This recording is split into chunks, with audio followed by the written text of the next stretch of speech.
ఇవాళ జర్నలిస్టులను అక్రమంగా రాష్ట్ర వ్యాప్తంగా అరెస్ట్ చేస్తా ఉన్నారు. రాష్ట్ర వ్యాప్తంగా అరెస్ట్ చేసిన జర్నలిస్టులను వెంటనే విడుదల చేయాలని చెప్పి బీఆర్ఎస్ పార్టీ డిమాండ్ చేస్తా ఉంది. ఈ జర్నలిస్టుల అక్రమ అరెస్ట్ ను బీఆర్ఎస్ పార్టీ తీవ్రంగా ఖండిస్తా ఉంది. నువ్వేం చెప్పినావు రేవంత్ రెడ్డి? 6 గ్యారంటీలతో పాటు 7వ గ్యారంటీ ప్రజాస్వామ్య హక్కు, ధర్నా చేసే హక్కు మేము కల్పిస్తామని చెప్పినావు.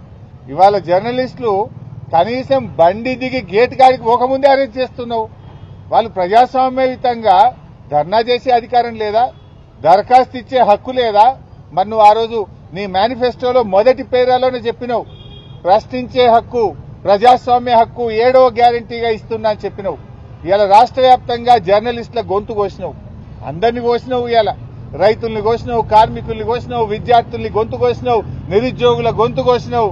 లాస్ట్కు ప్రజాస్వామ్యంలో 4వ పిల్లర్ అయినటువంటి జర్నలిస్టుల గొంతు కూడా కోసినావు కదా. ఇవాళ కేసీఆర్ గారు ఉన్నప్పుడు 26,000 అక్రిడేషన్ కార్డులు ఇచ్చారు. జర్నలిస్టుల కోసం 100 కోట్ల రూపాయల కార్పస్ ఫండ్ను ఏర్పాటు చేశారు.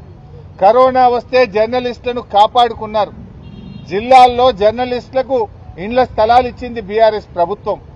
రేవంత్ రెడ్డి వచ్చిన తర్వాత ఆ రోజేమో గొప్ప గొప్పగా చెప్పిండు, గవర్నమెంట్లకు వస్తే చాలు, ఓడదాటేదాకా ఓడమల్లప్ప, ఓడదాటినాక బోడమల్లప్ప. ఆనాడు ఏం చెప్పిండు? మేము అధికారంలోకి వస్తే జర్నలిస్టులకు ఇండ్లు కట్టిస్తాం, ఇండ్ల స్థలాలు ఇస్తాం, యూట్యూబ్ వాళ్ళకి ఇస్తాం, సోషల్ మీడియాకి ఇస్తాం, ఇంకా అక్రిడేషన్ కార్డులు పెంచుతా అన్నాడు. ఇవాళ ఏం చేసిండు? 26,000 మందికి కేసీఆర్ గారు అక్రిడేషన్ కార్డులు ఇస్తే 10,000కు తగ్గించారు. డెస్కుల్లో పనిచేసే వాళ్ళకి అక్రిడేషన్ కార్డే లేదంటున్నాడు. సోషల్ మీడియా వాళ్ళని పట్టుకొని వీళ్ళంతా టెర్రరిస్టులు, సోషల్ మీడియా యాక్టివిస్టులను కట్టడి చేయండి అంటున్నాడు. వాళ్ళ మీద కేసులు పెట్టి జైళ్లలో వేస్తున్నాడు.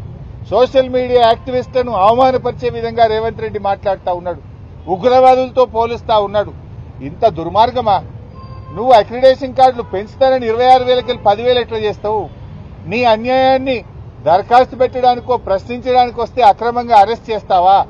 ఈ అరెస్టులను ఖండిస్తున్నాం. తక్షణమే వాళ్ళని విడుదల చేయాలని డిమాండ్ చేస్తున్నాం. 26,000 అక్రిడేషన్ కార్డులను పునరుద్ధరించాలని చెప్పి బీఆర్ఎస్ పార్టీ పక్షాన డిమాండ్ చేస్తున్నాం. జర్నలిస్టుల పోరాటానికి బీఆర్ఎస్ పార్టీ సంపూర్ణమైన మద్దతును ప్రకటిస్తుంది. మీ పక్షాన రాబోయే అసెంబ్లీ సమావేశాల్లో బీఆర్ఎస్ ప్రభుత్వాన్ని నిలదీస్తుంది, ప్రశ్నిస్తుంది, జర్నలిస్టులకు సంపూర్ణ మద్దతును అందిస్తుంది. చరిత్ర సృష్టించినోడు ఇప్పుడు ఆ చరిత్రని తిరగరాయబోతున్నాడు. అబద్ధాల గోడల్ని బద్దలు కొట్టి